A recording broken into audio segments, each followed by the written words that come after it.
경기 그 이상의 이야기, KR 포트볼 360이 한국 축구의 모든 순간을 전합니다. 2026년 북중미 월드컵이 이제 불과 6개월 앞으로 다가왔습니다.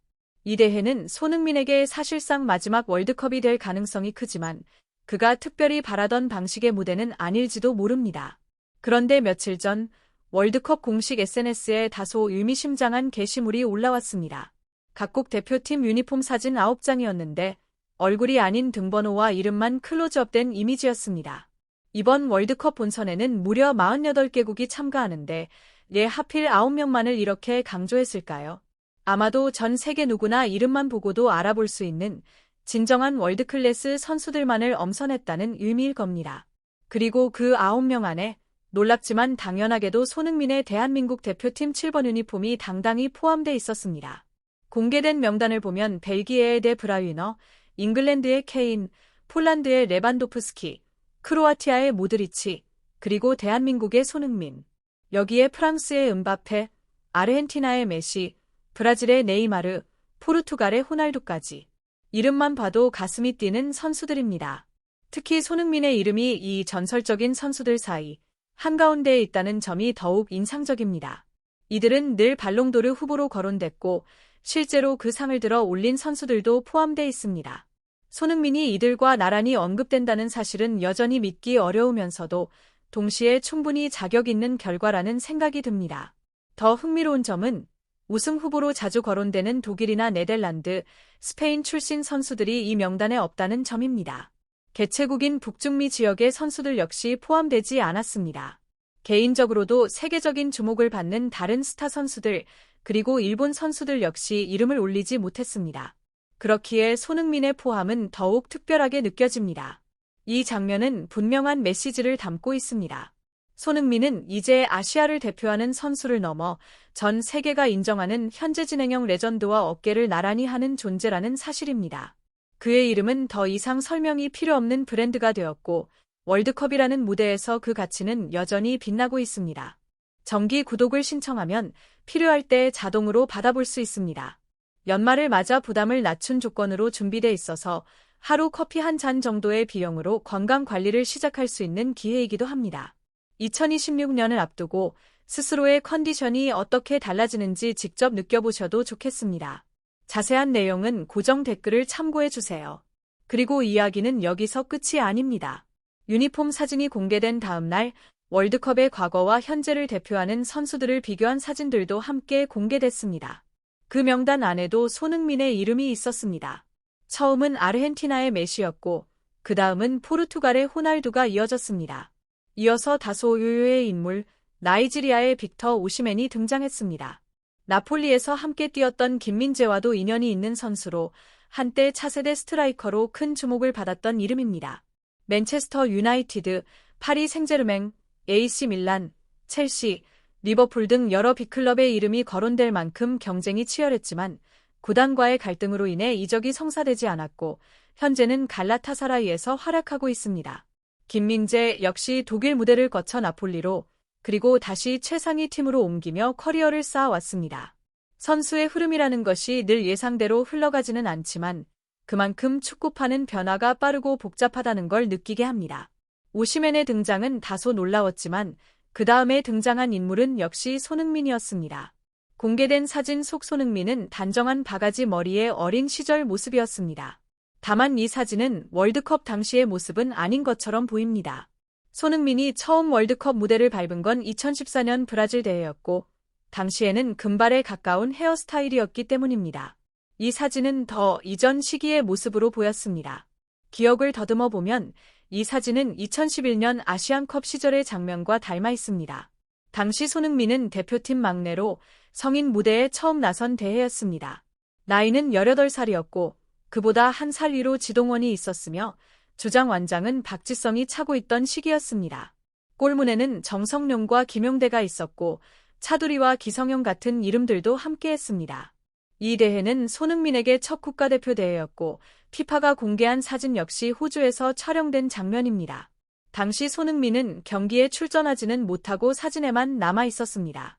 경기는 1대1 무승부로 끝났고 왼쪽 측면에서 박지성이 활약하고 있었기 때문에 막내였던 손흥민에게 기회는 돌아가지 않았습니다. 그때 박지성이 차고 있던 주장 완장은 시간이 흘러 이제 손흥민의 팔에 채워졌습니다. 참고로 당시 손흥민의 대표팀 등번호는 11번이었고 그는 2011년 아시안컵에서 18살의 나이로 A매치 첫 골을 기록하며 자신의 시대를 조용히 열기 시작했습니다.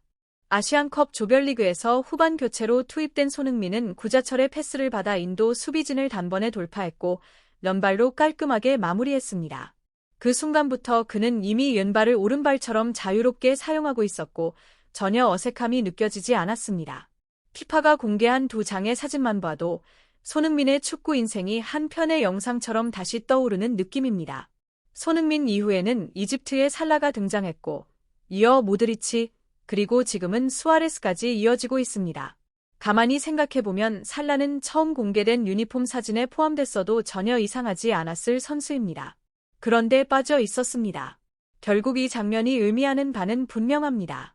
손흥민은 아시아를 대표하는 유일한 월드클래스 선수라는 점도 중요하지만 그보다 더 중요한 건 그의 실력이 세계적인 레전드들과 나란히 놓여도 전혀 어색하지 않다는 사실입니다. 그렇기 때문에 피파가 이런 방식으로 손흥민을 함께 보여주고 있는 겁니다. 만약 손흥민이 없었다면 어땠을까요? 과연 어떤 아시아 선수가 이 자리에 설 수 있었을지 쉽게 떠오르지 않습니다. 다른 아시아 선수들이 포함됐다면 월드컵에서의 성과를 이유로 논란이나 비판이 뒤따랐을 가능성도 큽니다. 하지만 손흥민의 이름이 들어가면 이야기가 달라집니다. 누구나 고개를 끄덕이게 됩니다. 프리미어리그 득점 기록, 유럽 대회 우승, 그리고 지금까지 쌓아온 커리어를 보면 손흥민은 이미 아시아 선수라는 범주를 넘어선 존재입니다. 그의 기록과 실력은 충분히 세계 최고 수준에 올라 있습니다. 그렇다면 요즘 손흥민은 무엇을 하고 있을까요? 오랜만에 겨울을 한국에서 보내고 있는 손흥민은 최근 소셜미디어를 통해 팬들과 활발하게 소통하고 있습니다. 하루가 지나면 사라지는 게시물도 자주 올리고 있는데 크리스마스에는 두꺼운 패딩을 입은 사진과 함께 팬들에게 인사를 전하기도 했습니다. 한국의 추운 날씨가 그대로 느껴지는 장면이었습니다. 사진이 별로 없다고 말하면서도 이렇게 팬들을 위해 셀카를 올리는 모습을 보면 손흥민이 팬들을 얼마나 소중하게 생각하는지 잘 알 수 있습니다. 크리스마스 다음 날에도 또 다른 사진을 올리며 근황을 전했고 여러 소품을 활용해 자신의 이미지를 자연스럽게 보여주기도 했습니다. 이런 모습에서 글로벌 무대에서 활동하는 선수다운 여유도 느껴집니다. 이외에도 손흥민의 근황을 짐작하게 하는 사진들이 조금씩 전해지고 있습니다. 최근에는 이른 아침에 가볍게 축구를 하는 모습이 포착됐다는 이야기도 나왔습니다. 어제는 주황색 조끼를 입고 운동하는 사진이 소셜미디어에 올라오기도 했는데 이미 7번을 다른 사람이 사용하고 있어 17번이 적힌 조끼를 입고 있었다고 합니다. 다만 사진을 올린 사람이 재활 관련 일을 하는 인물로 소개되면서 일각에서는 혹시 부상과 관련된 것이 아니냐는 우려도 잠시 나왔습니다. 하지만 해당 사진 외에 추가적인 내용은 공개되지 않았고 현재로서는 큰 의미를 부여하기는 어려워 보입니다. 해당 게시물들이 무릎 통증이나 회복과 관련된 내용이 많다 보니 혹시 손흥민이 무릎 전문팀 관계자를 만나 함께 축구를 한 건 아닐까 걱정이 들기도 했습니다.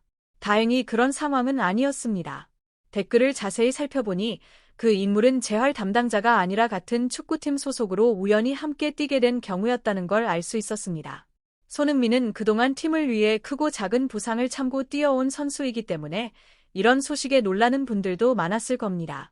하지만 이번 경우는 단순한 해프닝에 가까웠고 실제 부상과는 전혀 관련이 없는 것으로 확인됐습니다. 큰 걱정을 할 필요는 없어 보입니다. 현재 손흥민은 한국에서 휴식을 보내고 있고 1월 중순쯤 미국으로 돌아가 팀 훈련에 합류할 예정으로 알려졌습니다. 이후 한국 시간으로 2월 중순에는 다음 일정에 맞춰 이동할 계획도 잡혀 있습니다. 그때까지는 충분한 휴식을 취하면서 몸과 마음을 모두 100%에 가깝게 회복하는 것이 가장 중요해 보입니다. 리그 우승은 물론이고 선수로서 오랫동안 품어온 월드컵이라는 목표까지 모두 이뤄내길 기대해 봅니다. KR 포트볼 360과 함께 끝까지 시청해 주셔서 진심으로 감사합니다. 이 채널은 단순한 경기 결과가 아닌 그 안에 담긴 선수들의 노력과 희생, 팬들의 열정, 그리고 한국 축구가 만들어가는 모든 순간의 의미를 기록합니다. 승리의 환희부터 패배의 아쉬움까지 현장의 숨결을 놓치지 않고 전해드리겠습니다. 앞으로도 깊이 있는 분석과 진정성 있는 이야기로 찾아올 KR 포트볼 360을 계속 지켜봐 주세요. 좋아요와 구독은 더 좋은 콘텐츠를 만드는 큰 힘이 됩니다.